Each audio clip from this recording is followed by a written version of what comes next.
The Jedi live in a dream they believe everyone shares. If you attack a Jedi with a weapon, you will fail. Steel or laser are no threat to them, but an acolyte kills without a weapon. An acolyte kills the dream.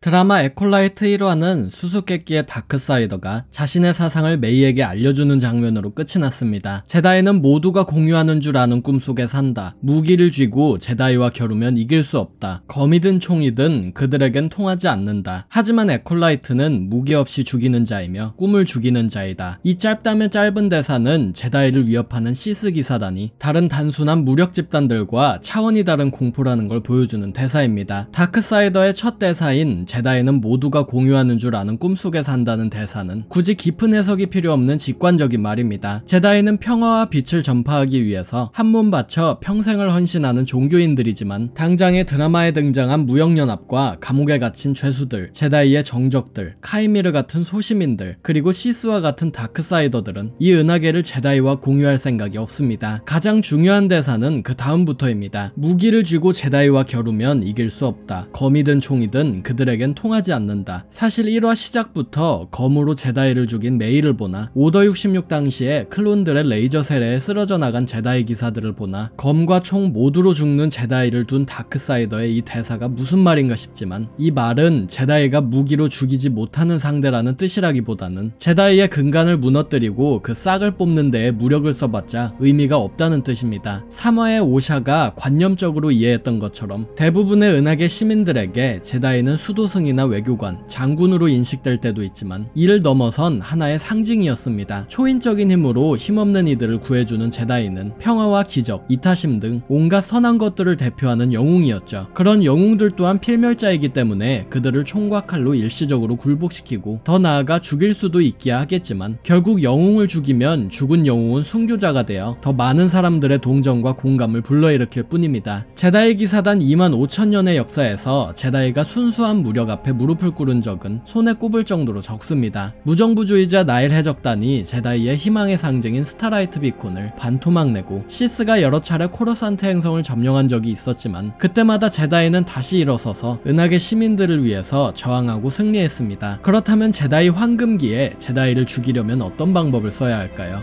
그렇습니다. 바로 다크사이더가 말한 그대로 무기 없이 죽여야만 합니다. 영웅을 고귀한 자리에서 끌어내려 보잘것없는 존재, 더 나아가 악당으로 만들면 되는 겁니다. 야빈 전투 1000년 전에 시스가 내분으로 멸망하고 그 잿더미에서 홀로 살아남은 시스 군주 다스베이는 시스는 타고난 탐욕 때문에 한 시대의 스승과 제자 단 둘만이 존재해야 한다는 둘의 규율을 창시했습니다. 그리고 베인계 시스라 불리는 이 새로운 시스 군주들은 은하계의 음지에서 호시탐탐 제다이와 공화국을 무너뜨릴 빈틈을 찾아내고 때로는 그 틈을 만들기도 했습니다. 지금은 비정사가 된 레전드 세계관에서는 드라마 에콜라이트 시점에 접어들어 시스 군주들이 은하계 금융계와 정계에 침투해 민주주의의 체계를 좀먹기 시작했다는 이야기를 풀기도 했죠. 그리고 최종적으로 시스 군주들의 그러한 계획은 쉬브 펠퍼틴이라는 페르소나로 은하공화국의 최고 권력권자인 최고 수상직에 오른 다스 시디어스가 공화국을 반으로 가르고 내전을 일으킨 뒤 제다이와 민주주의를 잔혹히 살해하여 은하제국 황제로 등극하면서 완수되었습니다. 야전에서 제다이를 죽인 건 클론 병사들의 총과 칼이었지만 실제로 제다이를 꺾은 건 영웅 제다이를 민주주의의 반역자, 전장의 학살자, 엘리트주의에 빠진 수도승 집단으로 끌어내린 무기 없는 치밀한 계획이었습니다. 드라마 속 다크사이더는 시스의 유지를 잇는 에콜라이트라면 그걸 염두에 두고 제다이를 꺾어야 한다고 말하고 있는 것입니다. 하지만 다크사이더의 가르침을 받는 메이는 그 말을 제대로 이해하지 못하고 그의 말을 고지고대로 받아들여 제다이를 진짜로 무기 없이 상대하려는 등 그 말의 진위를 제대로 이해하지 못하고 있습니다. 인다라와 톨빈을 죽이는 데는 성공했지만 인다라가 죽은 식당의 주인이 직접 사건의 목격자로서 제다이에게 도움을 주려고 동행하는 등 은하계 사회는 제다이의 죽음을 안타까워하지 제다이 탓을 하진 않습니다. 톨빈 또한 총이나 칼 없이 죽이는 데에 성공했지만 그가 가진 원죄를 제다이 평의회와 은하계 사회에 낱낱이 고발하지 않고 독약으로 죽였다는 건 메이의 스승이 원하는 바와 전혀 다릅니다. 겁니다. 메이에게 제다이는 단순히 자신의 가족을 몰살시킨 살인자 집단으로밖에 보이지 않기 때문에 메이는 복수심에 눈이 멀어 스승이 준 기회와 가르침을 허비하고 있는 것입니다. 그럼 여기서 조금 재미있는 상상을 해봅니다. 만약 드라마 막바지에 메이와 오샤의 관계가 역전되면 어떻게 될까요? 제다이와 그들의 방식에 대해서 잘 알고 제다이의 길을 걸었다가 탈퇴한 오샤가 에콜라이트가 된다면 메이보다 더 훌륭한 악의 하수인이 되지 않을까요? 드라마의 마지막 반전이 메이와 오샤의 관계 역전이라면 정말 충격적일 것 같습니다. 이런 맥락에서 카이미르라는 캐릭터는 굉장히 미심쩍습니다. 카이미르는 어찌 보면 체제에 저항하고 체제 바깥에서 자신만의 세상을 찾으려 노력하는 한솔로과의 캐릭터처럼 보이지만 평화는 거짓말이라는 시스 코드에 대해서 수상하리만치 잘 알고 메이의 공격을 보지도 않고 피하는 단순한 밀수꾼으로만은 보이지 않는 캐릭터이기도 합니다. 메이 같은 사람들에게 필요한 걸 건네주는 전달책일 뿐이라고 자신을 소개한 점, 원래 있던 가게 주인을 처리하고 가게에 녹아든다고 말하는 등 적재적소의 시스의 계획을 실현시키기 위해 인력과 자원을 배치하고 자기 자신은 선량한 시민인 척 사회에 녹아들어 있는 베인게 시스의 가르침을 그 누구보다도 잘 따르고 있는 캐릭터처럼 보입니다. 거기에 톨빈을 두고 그가 보이는 것처럼 고요한 명상의 대가가 아니라고 하질 않나, 은둔하고 있는 켈나카의 거주지를 알아채지 않나, 어쩌면 카이미르는 메이의 곁에서 메이의 훈련을 몰래 지켜보고 있는 시스 군주일 가능성이 높아 보입니다. 한편으로는 카이미르가 시스라면 베인게 시스 계보가 어떻게 되는 것인지도 궁금합니다. 레전드 세계관 계보를 따라가지 않더라도 이미 이 시기의 시스는 영화에서 언급된 다스 플레이거스나 혹은 그의 스승인데, 플레이거스의 스승인 테네브루스를 캐넌에서는 카이미르로 대체할 것인지, 그게 아니라면 카이미르가 다크사이더는 맞지만 그 자신이 시스 군주까지는 아니고 그 하수인들 중 하나였단 것일진 모르겠습니다. 다크사이더의 정체야 어떻건 제다의 기사단은 메이의 16년 전 브랜도크 사건 연루자 연쇄살인 사건을 빠르게 해결하지 않으면 그의 말 맞다나 무기 없이도 몰락할 위기에 처해 있습니다. 대중에게 브랜도크에서 있었던 사건의 진실이 알려지건, 제다이가 여러 죽어나가는데도 대응을 하지 않았다는 모습이 보여지건, 제다이가 영웅이자 법 집행관으로 남아있던 제다이 황금기는 슬슬 막을 내릴 준비를 하고 있습니다. 프리퀄 시기 100년 전 작품으로서 에콜라이트는 정말 훌륭하게 그 시대상을 그려내고 있는 것 같아서 보는 재미가 쏠쏠합니다. 오늘의 영상은 여기까지입니다. 채널 구독하기와 영상 좋아요, 후원은 채널 유지에 큰 도움이 됩니다.